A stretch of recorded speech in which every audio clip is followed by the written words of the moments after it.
I was doing my midnight rounds in my golf cart when my beams caught a man standing right by an unauthorized Walmart tent in the mud. Except the shape of the guy made my stomach completely flip. He was shaped like a gremlin, but his chest and shoulders stretched way up like taffy. His gray, mud-caked fingers dangled down past his ankles. He was mashing his face flat against the screen, staring at two campers asleep. "Hey, you're trespassing," I said. His neck snapped sideways. His face was a blank smudge of hairless skin with two ragged holes leaking dark grease. He didn't speak. He hooked his long fingers under a solid oak 300-pound picnic table, and with a casual flick of his wrist, he launched the entire slab of timber straight into the air. Hello, loves. I hope you've got the doors locked, and you're not listening alone. Welcome to Madam Nightmare. Loop C wasn't even winterized. The Forest Service had dragged a rusty chain across the pipe gate, leaving the whole place to rot under the dead hemlocks. By November, it smelled like wet copper. Thomas was 68, working the caretaker shift for a free camper hookup and $70 a week. His knees were completely ruined from years of framing houses. On his midnight rounds, he huddled over the wheel of a rattling old easy-go golf cart, its plastic windshield caked in freezing sleet, mostly keeping an eye out for poachers dressing deer on federal land. He almost missed the tent until his halogen beams caught a patch of high wiregrass down by the riverbank. It was a cheap blue dome, the $30 kind from Walmart. No truck, no firewood, nothing. It sat right in the mud, sagging under the freezing mist.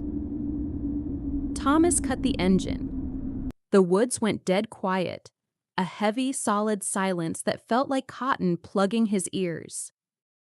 He hated the idea of climbing out into 26-degree weather, his breath pluming thick in the air. But if some drifter had crawled inside that nylon to freeze to death, Thomas would be the one stuck hauling the body bag up the ridge. He clicked on his 3-cell mag light. The yellow beam choked in the fog. He swung the light across the loop, and his thumb froze tight on the plastic switch. A man in a green canvas parka stood by the mesh door of the tent. The actual shape of the silhouette made Thomas's stomach flip. The hips were weirdly low, the thighs short and thick like tree stumps, but the chest and shoulders stretched way up toward the pine branches like wet taffy. Gray, mud-caked fingers dangled down, trailing in the wet weeds by his ankles. He was hunched over, his face mashed flat against the thin window screen, staring down at the shapes of 2 sleeping bags inside. "Hey," Thomas said. It came out thin. He cleared his throat to find his official park voice. "Camp's closed. You're trespassing." The thing didn't run. It didn't even flinch. With a wet click, its neck snapped sideways, a jerky, mechanical twitch that left its head resting flat against its own collarbone. Its face was a blank smudge of gray, hairless skin with 2 ragged, uneven holes where the eyes should have been, leaking dark grease into the fabric of its hood. Thomas didn't try to touch his radio. His hand wouldn't move. The thing remained dead silent. It reached out with its left hand, a limb that looked like it had 3 separate elbow joints, and hooked its gray fingers under the lip of the site's oak picnic table. That table was made of solid 4x4s, anchored deep into the ground with half-inch steel bolts. Thomas had watched a tractor struggle to drag those exact tables during the spring washouts. The creature didn't brace its feet or strain a muscle. With a casual, backhanded flick of its wrist, It launched the 300-pound slab of timber straight into the air. The table didn't slide. It slammed upside down into the mud, the thick fog swallowing the sound into a dull, unnatural thud. The impact was brutal. The bolted legs didn't just break. The wood literally blew apart into splinters, and the steel bolts tore right out of the grain with a sharp, heavy crack. Before the mud even stopped flying, the thing dropped. Its long arms snapped forward, bending backward like a house spider as it scrambled. It scurried across the gravel loop on all fours, its body staying perfectly level with the weeds, moving with a manic, vibrating speed that tore right past the cart and vanished into the forest timber. Not a single branch snapped. The fog didn't even shift. Thomas didn't go back to the host cabin. He didn't check the locks. He climbed straight into his personal truck, left the engine running, and stared out the windshield until the sky turned the color of dirty ice. When the Rangers finally hacked their way into the Blue Dome the next afternoon, they didn't find any ID cards, wallets, or stray gear. The place was stripped hollow. The only things left behind were the 2 sleeping bags, unzipped and heavy, bloated with 3 inches of freezing, stagnant river water that smelled like it had been sitting under the mud for years. There's a massive gap between the public hiking trails on tourist brochures and the actual backcountry managed by National Park Search and Rescue. Once you pass Sinking Creek, the woods shift. The timber gets so thick it chokes out the sky, and the topographic maps just run out of lines. If you get turned around out there, the county doesn't send a standard deputy. They call up specialized tracking teams. Those guys keep a private, handwritten log inside the district office. Case files that stay locked in a drawer for a reason. The entry from October 24th was written by a lead tracker named Gideon. He was running a crew of 4, trying to locate a missing surveyor during a sudden mountain freeze. By midnight, the temperature on the ridge dropped past 0. A brutal wind was screaming through the gaps, cutting visibility down to just a few feet past your arm's reach. They were flat out of time. Hypothermia was the guarantee if they stayed out on the open forest floor. Gideon checked his handheld GPS, but the screen was just spinning in circles. The canopy was a total electronic dead zone. He made the call to head straight off the marked path, forcing through a thick wall of briars until they stumbled into an unmapped clearing. Right in the middle of the weeds sat an old, boarded-up ranger station. It was an abandoned checkpoint from the 1950s, its cedar logs rotted gray and the windows covered over with weathered plywood sheets. Gideon used his master keys to pop the rusted padlock on the door. The wood frame groaned under the weight, and then it swung open, kicking up a cloud of freezing, stagnant dust right into their faces. The team stepped inside, their tactical flashlights throwing thin lines through the dark. The cabin was bare. Just a rotted linoleum floor, a green metal desk bolted to the wall, and a layer of dust that hadn't been touched in 50 years. Gideon ordered his men to drop their packs and get the thermal shelter ready. While they started unpacking, a rookie named Miller pulled out his handheld thermal scanner to check the rotted floorboards for structural weak spots. The device clicked twice, its digital screen glowing a pale green in the shadows. Miller froze. He blinked, rubbing his eyes, and tapped the side of the plastic casing. Gideon, He whispered, his voice shaking. get over here. Look at the screen. Gideon walked over, his heavy boots loud on the old floorboards. He looked down at the monitor. The scanner was registering a massive heat signature sitting dead still right in the middle of the empty room. The readout on the screen was burning at a steady 98 degrees. According to the monitor, a tall human silhouette was sitting cross-legged on the floor right in front of the empty desk. Gideon didn't hesitate.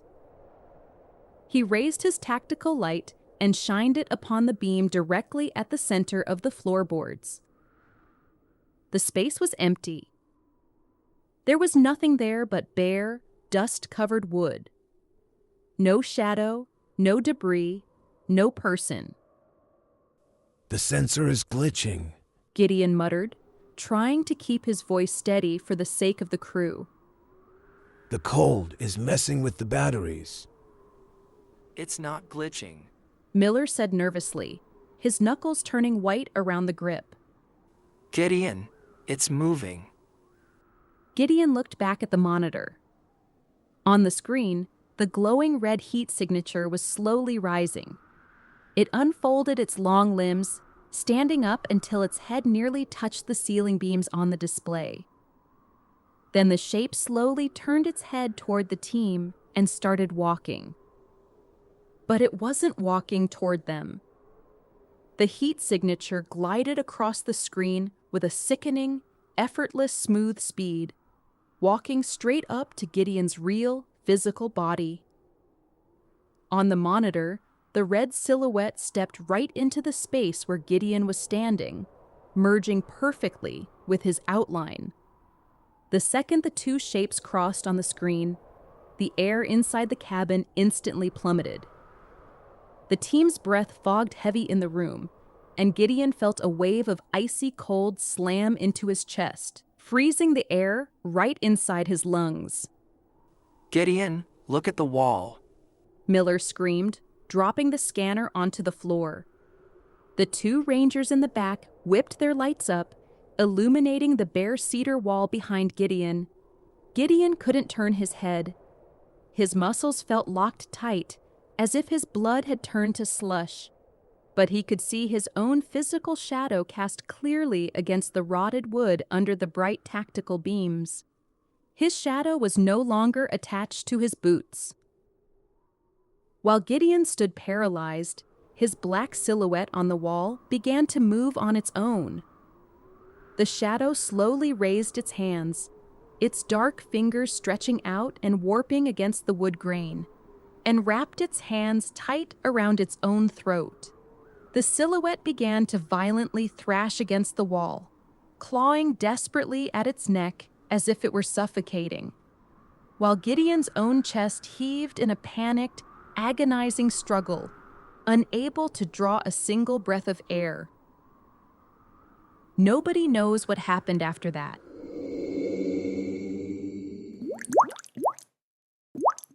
There's a specific kind of claustrophobia that only deep-water commercial divers ever really understand.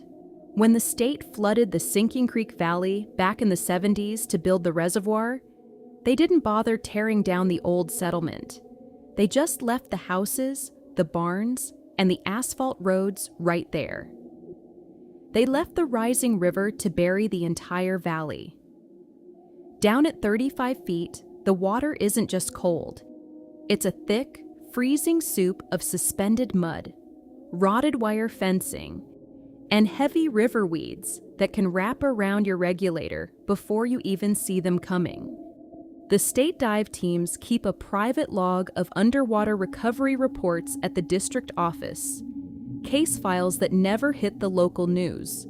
Most entries are about clear-cutting submerged navigation hazards or hauling up lost boat motors for tourists. But the entry left behind on November 28th by a man named Miller stands out. The next morning, the entire three-man crew handed in their resignations. They refused to ever touch that lake again. Miller and his dive partner, Sean, dropped off the platform of the state pontoon boat just after 1 a.m. A heavy mountain fog had rolled off the ridges, cutting lake surface visibility down to nothing. The task was a technical inspection, checking a massive structural crack near the foundation of the submerged town's old stone church. They were there to make sure the masonry wasn't sliding down into the deeper river channel. They descended down the guideline, their heavy rubber dry suits compressing tight against their skin from the freezing pressure. The deeper they sank, the more the water shifted from a murky green to a total pitch-black dark. Their high-intensity dive lights threw thick wedges of white light through the gloom. It illuminated the ghostly shapes of sunken oak trees that looked like reaching arms in the current. It took 4 minutes just to reach the old town square. The mud on the bottom was thick and silty, kicking up into blinding clouds if their fins got too close to the old roadbed. Miller adjusted his pressure valve. The heavy, metallic, hissy click of his breathing apparatus was loud inside his fiberglass helmet. He swung his beam across the square, aiming it toward the peaked slate roof of the sunken church. Miller's breath caught hard in his throat. The sudden gasp clipped his radio mic. Standing right on the jagged peak of the roof, right beside the rusted iron cross, was a person. It wore vintage, mud-caked clothes, a heavy woolen winter coat, and thick work pants that should have rotted away to nothing 40 years ago. The fabric wasn't floating or drifting in the lake current. It hung stiff and heavy against the shape's limbs, as if the water didn't even touch it. The figure faced completely away from them. It stood dead still on the slates, staring straight out into the deep trenches of the reservoir floor where the old river channel dropped off into the abyss. Miller hit his comms button, his voice shaking against the glass visor. Sean, look at the cross. We got a body here. He checked his dive computer. 32 feet deep.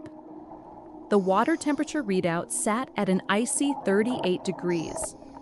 He figured they had just stumbled onto some local drifter who had drowned upriver and washed down into the debris of the ghost town. They swam closer, their fins kicking up faint plumes of dark silt behind them. The water was so cold it made Miller's jaw ache through his hood.